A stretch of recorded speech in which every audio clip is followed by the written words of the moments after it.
Olá, boa noite a todos vocês do nosso canal. Como nós falamos, estamos aqui para trazer assuntos relevantes, assuntos que sejam importantes para a nossa comunidade cristã e todos aqueles que acompanham o nosso canal. Nessa oportunidade queremos falar de algo que afeta muitas famílias brasileiras e é o que diz respeito ao perdão, né? As implicações do perdão bíblico na vida dos criminosos e das pessoas que sofreram perdas familiares por causa da violência. Estamos aqui com dois jovens da nossa comunidade. Estamos aqui com Jean Anderson. Prazer. E Rayane. Olá, galera. Sejam todos bem-vindos. Muito prazer. São jovens inteligentes que gostam de estar falando de assuntos relevantes e importantes para jovens cristãos e família em todo geral. Então vamos lá. As implicações do perdão, né, espiritual, perdão que Jesus determinou. O perdão é um princípio que não pode ser negligenciado e não pode deixar de ser praticado. Jesus, quando ele ensina a oração do Pai Nosso, ele nos ensina a orar assim: perdoa as nossas dívidas como nós perdoamos aos nossos devedores. Então, se eu não perdoo quem me ofende, eu não serei perdoado por Deus, não é mesmo? E aí, como é que fica então aquele perdão contra pessoas que assaltaram, mataram, feriram parentes nossos, ou que prejudicou a ponto de uma perda irreparável, como a morte de um ente querido? Como é que faz para perdoar essas pessoas? E se perdoa? E quando se perdoa, se apaga a dívida? Importante nós sabermos a dimensão, a extensão desse perdão. Ao mesmo tempo que a Bíblia manda perdoar, a Bíblia diz lá em Romanos 13, de 1 a 4, que devemos respeitar as autoridades estabelecidas por Deus, porque elas foram ordenadas por Deus para vingar, para fazer justiça às pessoas que se desviam da lei, Jean Anderson. Então aí nós vamos ver um aparente paradoxo. Qual é o paradoxo? Eu tenho que perdoar, mas em contrapartida eu também tenho que respeitar as autoridades, como juízes, né? Os juízes determinam condenação, né, de marginais, por exemplo, que prova que eles praticaram aquele delito.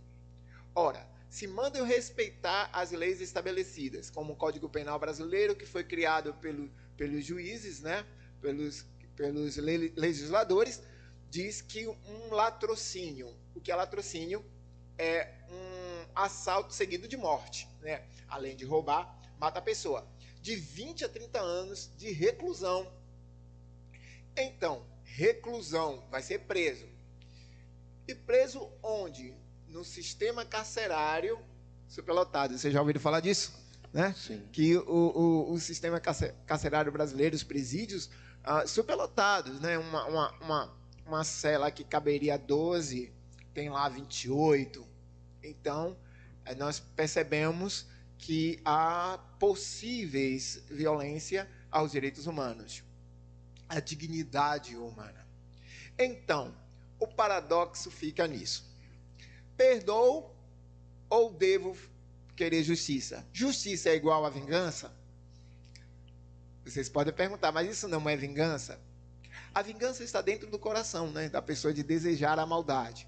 Mas a justiça é determinada pela lei, e a lei foi criada por autoridades instituídas por Deus. Logo, eu devo respeitar essas autoridades.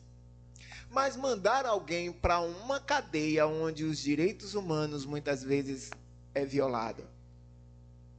são violados. Será que isso é amor? Então, são reflexões que nós precisamos fazer, mas que também nos dá uma direção, né, quando nós refletimos sobre o que Deus ensina, e podemos tomar uma posição correta. Por quê? Já que o perdão é espiritual, gente, sim ou não? Sim, com certeza. Ele está na esfera espiritual. Logo, quando Jesus morreu para perdoar os nossos pecados, eles estavam falando dos pecados contra Deus. Então, a minha dívida com Deus é apagada quando eu sou perdoado. Então, a dívida do meu coração é apagado, né? A pessoa que me deve, eu deixo de ter ódio, eu deixo de ter amargura, e o perdão faz bem para aquele que perdoa, tanto para o ofensor, né, quanto também para o ofendido. Então, nós precisamos só entender isso para nós irmos para as perguntas dos nossos queridos irmãos que estão aqui desejando perguntar.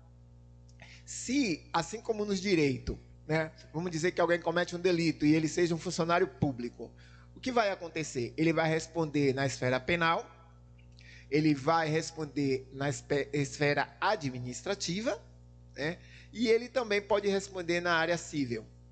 Mas digamos que ele não prejudicou ninguém, materialmente falando, a área civil vai ser liberada. E também ele não cometeu nenhum delito administrativo, então vai ser liberado, vai ficar apenas na esfera penal. Assim também é o perdão. Quando alguém perdoa o outro, está liberando das dívidas espirituais. Mas há de se responder na esfera penal e na justiça humana. E assim poder a pessoa que cometeu o crime se sentir tranquilo, se sentir em paz. Essa é a concepção que nos faz ter paz de você que perdeu alguém e quer que não fique impune, de continuar lutando pela justiça, mas com o coração em paz, porque você não está pecando contra Deus. Ouvimos aí falar, né, muito sobre o perdão, sobre as autoridades, e assim surge a minha pergunta, né? Para que serve o perdão se não livra, né, o que ofendeu, o ofensor, do sofrimento condenatório? Ótima pergunta. Como você colocou bem, não livra do sofrimento condenatório, mas livra do sofrimento espiritual, emocional. A própria pessoa que sofreu a perda, ela fica num estado de angústia, num estado de tristeza, num estado depressivo, porque o que foi feito contra ela causa um veneno no coração. Enquanto ela não perdoa, ela está com esse veneno no coração. Mas quando o ofendido perdoa, ele já consegue ter paz.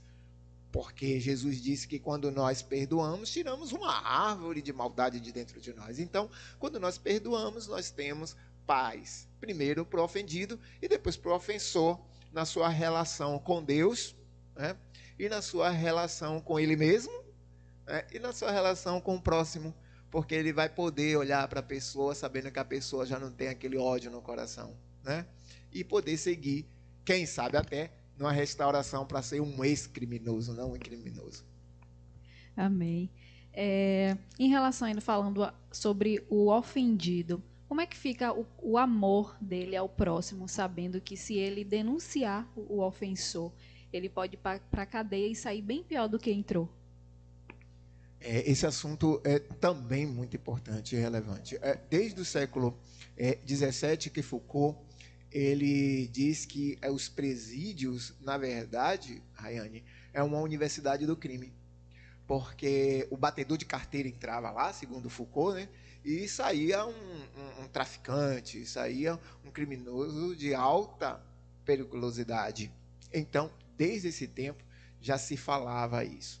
Mas é um assunto que já vem dos pensadores, né, de quem estuda a polícia, dos policiais, dos juízes, essa questão da transformação do criminoso, né, para ele ser ressocializado, que é o dever.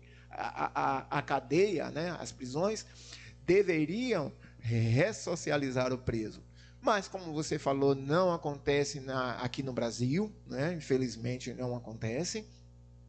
Mas não cabe a quem foi ofendido resolver essa questão. Cabe ao poder público, né?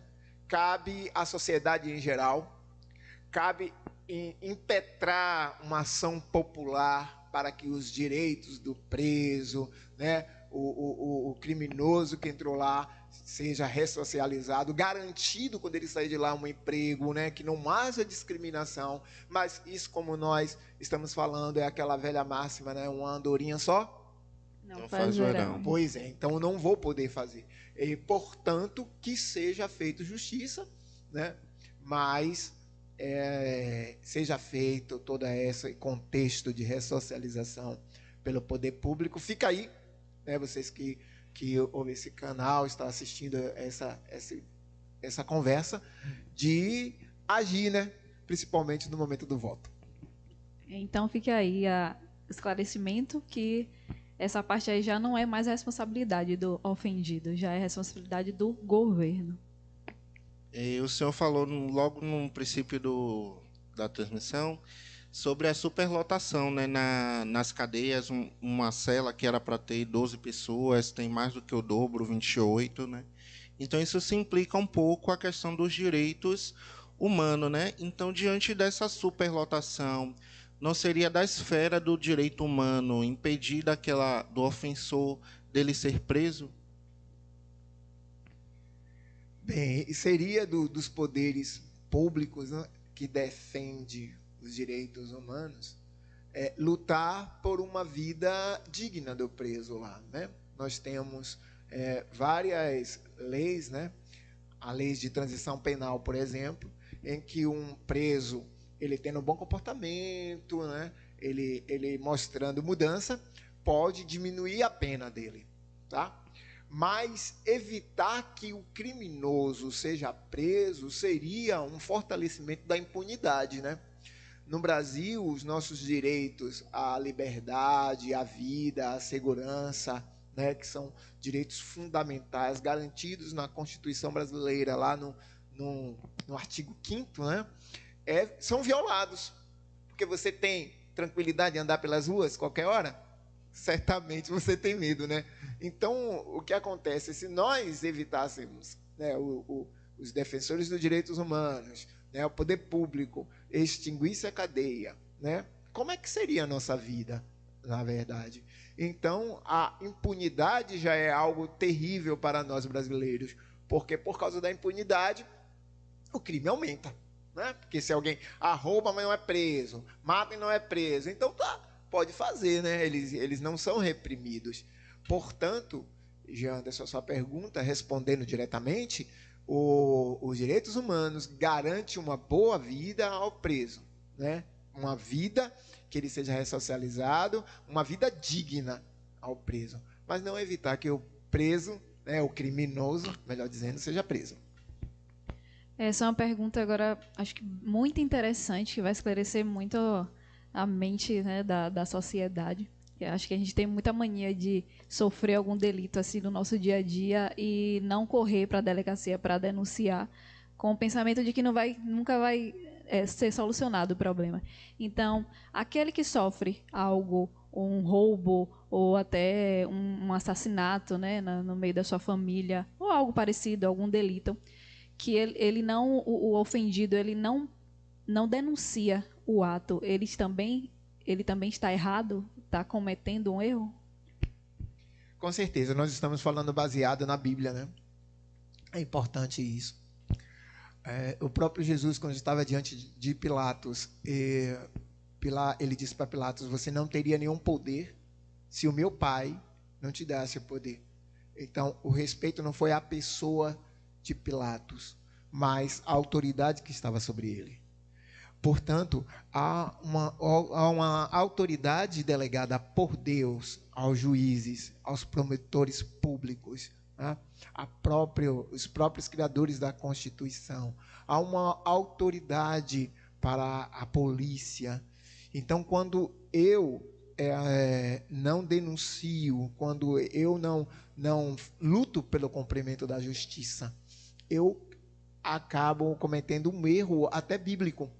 Porque se Deus mandou orar, né, e se submeter às autoridades instituídas por ele, quando a autoridade determina a prisão em um crime violento contra a vida, e eu não luto para que isso aconteça, eu acabo cometendo um erro. Quando isso é de espontânea vontade, não estamos falando aqui da exposição, nós sabemos que a vítima, melhor dizendo, as testemunhas, ela não goza de uma proteção eficaz, né? A proteção da testemunha. Então, a gente olha todo esse contexto, Rayane, né? Como dizer assim, de proteger a própria vida, né? de temer a violência que pode sofrer por denúncia, mas tem aí a denúncia anônima, né, que pode ajudar o poder público fazer com que a justiça seja feita e a impunidade, eu repito, o mais importante, a impunidade seja diminuída. As pesquisas mostram que apenas 10%, né? O Correio Brasiliense publicou uma matéria dizendo que somente 10% dos crimes, né, de homicídio são resolvidos e a pessoa, né, que cometeu é presa. Veja só, 10%. Enquanto na Inglaterra nós temos 87% dos crimes solucionados e a pessoa vai pagar, né, vai ser ressocializado. Aqui temos apenas 10%. Então, é claro que quando a gente não denuncia, a gente está ajudando a impunidade. Então fica aí a dica, pessoal. Denunciem mesmo, que você vai estar... Por mais que a gente não veja o resultado de imediato, mas você vai estar colaborando com a justiça e para a melhoria do seu dia a dia, da sociedade e para a sua família também. E, né, obedecendo a Deus, que é mais importante. Não está indo de encontro a Deus, não. Você está obedecendo segundo a palavra. Mais alguma pergunta? Então, nós encerramos, né, essa conversa. Fica aí essa direção. Você que deseja que a justiça seja feita, você não está violando o perdão. O perdão você libera e está acontecendo na área espiritual. Deixa a justiça resolver. Perdão espiritual não é perdão judicial. Perdão judicial só juiz libera, nós não somos juízes, mas o perdão espiritual você libera, fica em paz e libera a pessoa. Os ex-criminosos que chegam na igreja, vocês têm todo o amparo, tem a lei de execução penal no artigo 24, garante que vocês tenham liberdade para cultuar a Deus, para buscar a Deus, ir lá, ter sua restauração espiritual, se regenerar e seguir servindo a Deus. Essa é a nossa direção e fica aí, e Anderson vai terminar dando a dica do canal, né?